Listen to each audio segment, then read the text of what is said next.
Assalamualaikum warahmatullahi wabarakatuh. Saya Hidayatur Rahmi, NIM 18075105. Baiklah, pada video kali ini saya akan membacakan dari hasil karya ilmiah saya, yaitu yang berjudul Analisis Permasalahan e-learning terhadap mahasiswa tata boga. Tujuan dari penelitian ini adalah untuk mengetahui apa yang menyebabkan kendala dari mahasiswa tata boga tersebut terhadap pembelajaran e-learning. Selanjutnya, apa kekurangan dan kelebihan e-learning bagi mahasiswa tata boga dan bagaimana cara untuk mengatasi pembelajaran e-learning itu berjalan secara efektif. Metode yang dipakai dalam penelitian ini adalah deskriptif kualitatif. Populasi dalam penelitian ini adalah mahasiswa jurusan tata boga Fakultas Pariwisata dan Perhotelan Universitas Negeri Padang. Sampel yang dijadikan yaitu mahasiswa semester 1 sampai semester 6. Teknik pengambilan sampel dalam penelitian ini yaitu menggunakan teknik sampel random sampling. Pengumpulan dan analisis data yang dilakukan pembuatan instrumen pengukuran berupa kuesioner dan angket. Pengumpulan data dan analisis data. Penyebaran data kuesioner dilakukan pada mahasiswa jurusan tata boga Fakultas Pariwisata. Baiklah, selanjutnya kita masuk bab 1, yaitu pendahuluan. Yang pertama ada latar belakang. Seiring dengan perkembangan teknologi informasi atau IT yang semakin pesat, kebutuhan akan suatu konsep dan mekanisme belajar menjadi tidak terelakkan lagi. Salah satunya yaitu e-learning ini yang menjadi kebutuhan bagi mahasiswa, dosen, ataupun tenaga pendidik telah memanfaatkan teknologi komputer dalam kegiatan belajar mengajar. Model pembelajaran berbasis masalah problem-based learning adalah suatu model pembelajaran yang dirancang oleh proses penyelesaian masalah yang dihadapi secara ilmiah agar siswa mendapat pengetahuan yang penting. Dengan adanya e-learning ini banyak kelebihan yang bisa dimanfaatkan untuk meningkatkan kualitas pembelajaran, dan ada juga kelebihan dari masalah yang terkait dengan jaringan pada mahasiswa tata boga. Baiklah, selanjutnya kita masuk ke rumusan masalah. Yang pertama yaitu apa yang dimaksud dengan e-learning, dan yang kedua yaitu apa yang menyebabkan kendala pada mahasiswa tata boga terhadap pembelajaran e-learning. Yang ketiga, apa kelebihan dan kekurangan pembelajaran e-learning bagi mahasiswa tata boga. Dan yang keempat, bagaimana cara untuk mengatasi pembelajaran e-learning agar bisa berjalan dengan efektif.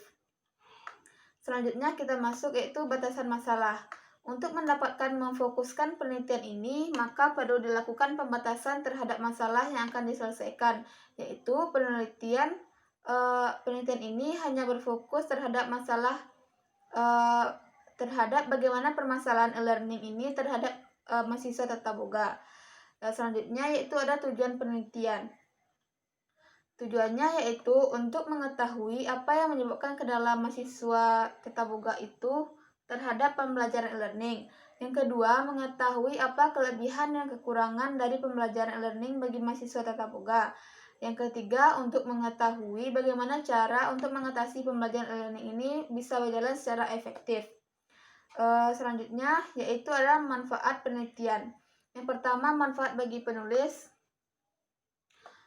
Manfaat penelitian ini bagi penulis dapat menambah wawasan bagi peneliti dan dapat dijadikan sebagai pedoman untuk menghadapi masalah e-learning terhadap mahasiswa tata boga untuk berikutnya. Baiklah, selanjutnya kita masuk bab 2 yaitu pembahasan. Yang pertama adalah pengertian e-learning.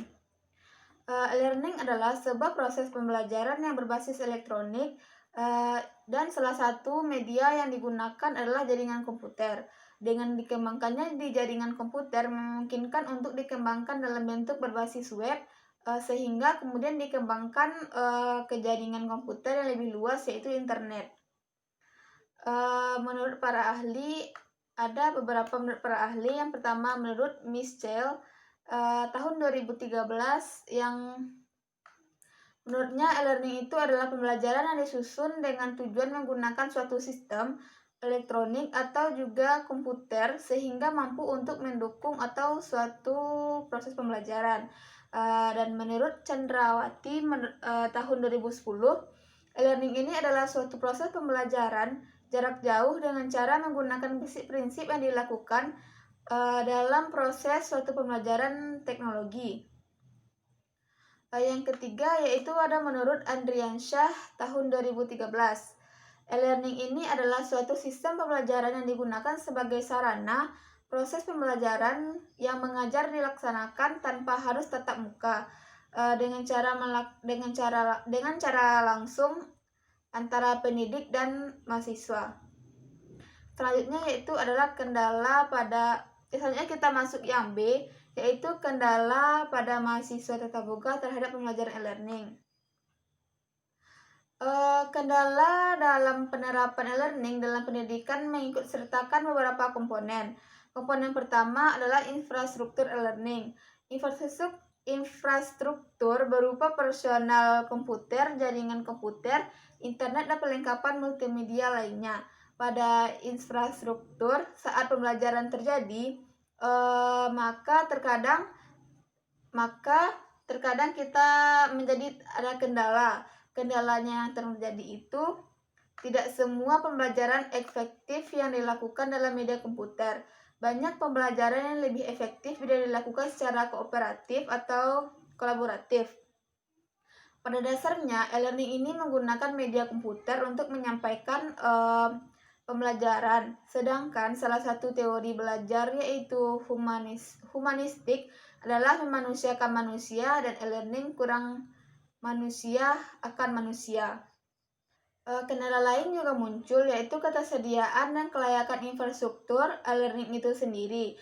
Dalam kenyataannya tidak semua sekolah memiliki perangkat untuk menjalankan e-learning ini. Begitu pula pada perguruan tinggi yang tidak semua perangkatnya layak untuk digunakan untuk proses pelajaran e-learning. Kendala utamanya adalah ketika seorang pendidik menyampaikan pembelajaran e-learning, maka peserta didik harus menggunakan komputer dengan jaringan internet untuk menerimanya. Namun, tidak semua peserta didik yang memiliki perangkat tersebut di rumahnya, sehingga peserta didik itu tidak memiliki dan mendapat kendala dan harus pergi ke warnet contohnya untuk menggunakan e-learning tersebut untuk menambah, dan itu pun menambah biaya pembelajarannya.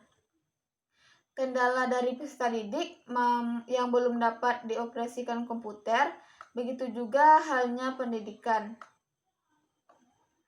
Kita bisa pungkiri pada daerah-daerah tertentu di e-learning.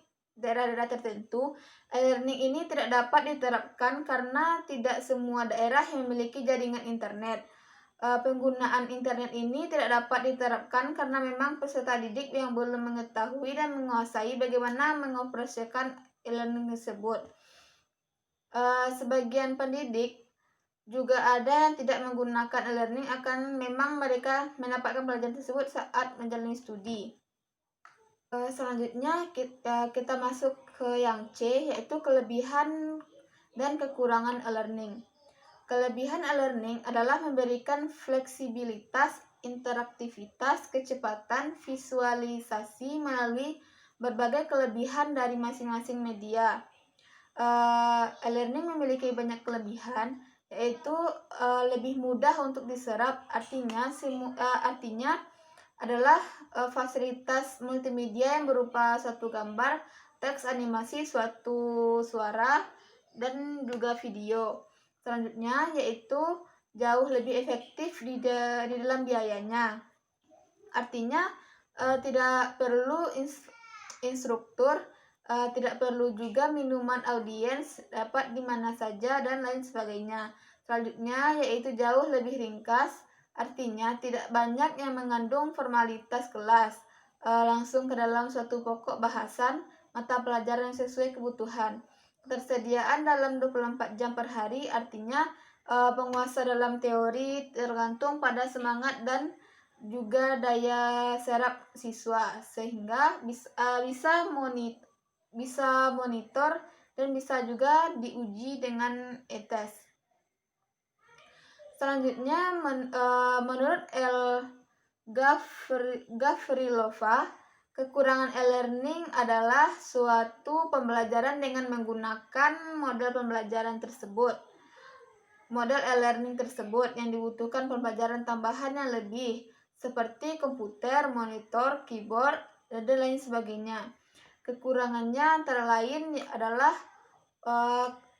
kurangnya suatu interaksi antara pelajar serta juga pelajar bahkan antara pelajar itu sendiri.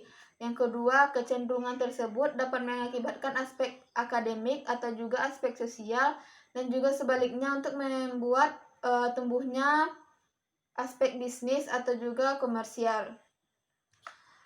Selanjutnya, proses pembelajaran mengajar tersebut cenderung ke arah suatu pelatihan daripada pendidikan itu sendiri. Tidak semua tempat tidak tersedia fasilitas internet. Selanjutnya, kurangnya suatu sumber daya manusia yang mengerti internet.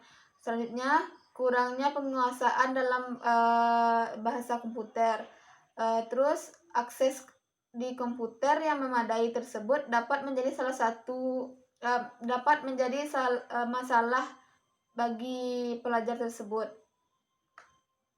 Tersedianya infrastruktur yang tidak dipenuhi, dan informasi tersebut bervariasi di dalam kualitas dan juga akurasi sehingga perpaduan dan juga fitur pertanyaan yang diperlukan.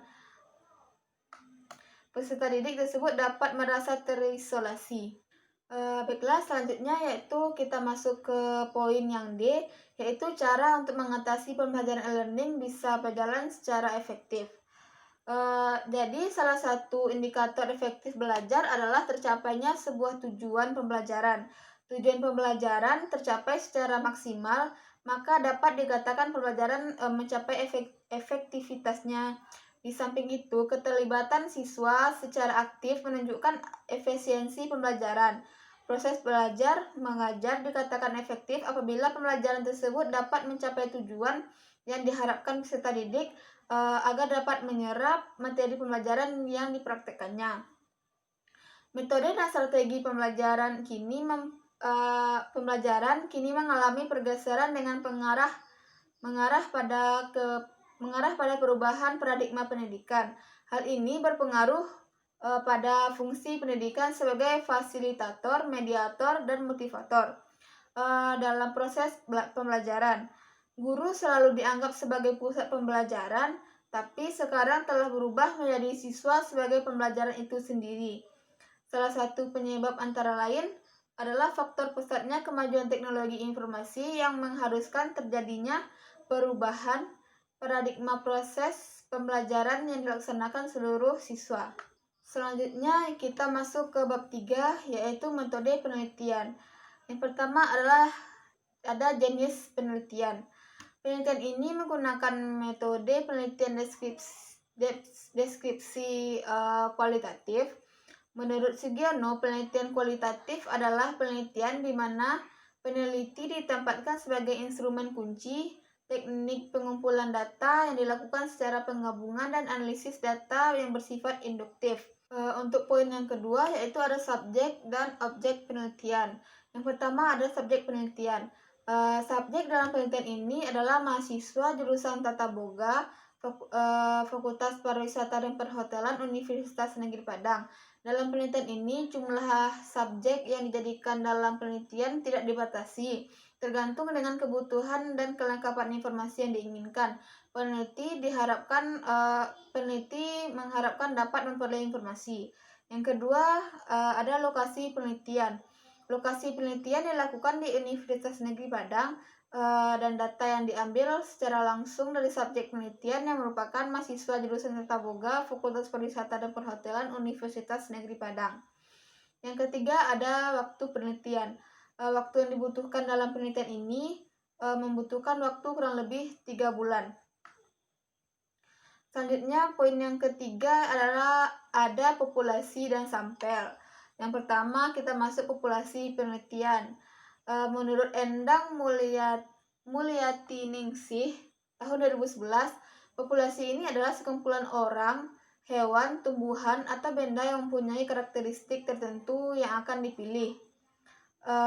Sedangkan menurut Agus Rianto, tahun 2013, populasi ini merupakan seluruh subjek manusia, binatang percobaan, data laboratorium, atau yang lain-lain yang akan diteliti dan memenuhi karakteristik yang ditentukan.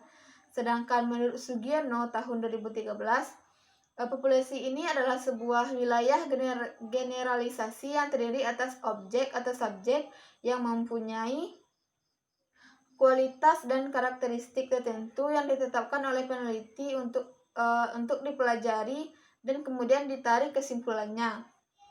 Jadi dapat disimpulkan populasi dalam penelitian ini adalah mahasiswa jurusan Tata Boga, Fakultas Pariwisata dan Perhotelan Universitas Negeri Padang. Selanjutnya yaitu kita masuk ke sampel penelitian. Menurut Sugiono tahun 2013, sampel adalah bagian dari jumlah dan karakteristik yang dimiliki oleh populasi tersebut. Sedangkan menurut Juliansyah 2012, penentuan sampel dapat ditentukan dengan berbagai macam cara, tergantung jenis populasi yang diteliti. Populasi yang homogen memudahkan peneliti untuk memudahkan sampel penelitian, karena semakin homogen populasinya, maka kemungkinan penarikan sampel penelitian itu kecil. Jadi teknik pengambilan sampel dalam penelitian ini adalah menggunakan teknik simple random sampling. Dikatakan simpel atau sederhana karena pengambilan anggota sampel ini dari populasi dilakukan secara acak dan tanpa perhatian serata yang ada di dalamnya. Sampel pada penelitian ini yaitu mahasiswa Tata Boga semester 1 sampai semester 6. Selanjutnya kita masuk teknik pengumpulan data dan analisis data. Pada tahap pengumpulan data dan analisis data yang dilakukan, pembuatan instrumen berupa kuesioner dan angket, pengumpulan data dan analisis data. Penyebaran data kuesioner dilakukan pada mahasiswa jurusan Tata Boga, Fakultas Pariwisata dan Perhotelan Universitas Negeri Padang. Analisis permasalahan e-learning terhadap mahasiswa Tata Boga. Data pada penelitian ini menggunakan analisis statis kualitatif. Hasil dari pengumpulan data kuesioner akan diolah dan dianalisis sehingga menjadikan suatu kesimpulan. Selanjutnya ada prosedur penelitian. Pelaksanaan penelitian ini merupakan tahapan yang paling penting dalam suatu penelitian. Adapun prosedurnya yaitu yang pertama pengumpulan data. Pengumpulan data yang dilakukan setelah topik judul penelitian ini, waktu yang diperlukan untuk mengumpulkan data lebih kurang 3 bulan. Pengumpulan data dilakukan secara kuesioner dan angket, pengumpulan data dan analisis data. Yang kedua ada pengolahan data. Dalam mengkaji kebenaran informasi yang didapatkan, dapat dilakukan pengolahan data dengan cara melengkapi dan memperjelas data yang telah didapatkan. Data yang telah didapatkan tersebut kemudian disusun menjadi sebuah tulisan sehingga data tersebut dapat kebenarannya. Selanjutnya ada penyusunan laporan. Setelah semuanya data terkumpul dan diolah, langkah selanjutnya adalah menyusun laporan penelitian. Laporan tersebut berdasarkan kebutuhan yang telah ada, yaitu dengan mengacu pada buku pedoman karya tulis ilmiah yang diterbitkan oleh Fakultas Pariwisata dan Perhotelan Universitas Negeri Padang. Jadi baiklah, sekian dari hasil penelitian saya. Terlebih dan terkurang saya mohon maaf. Assalamualaikum warahmatullahi wabarakatuh.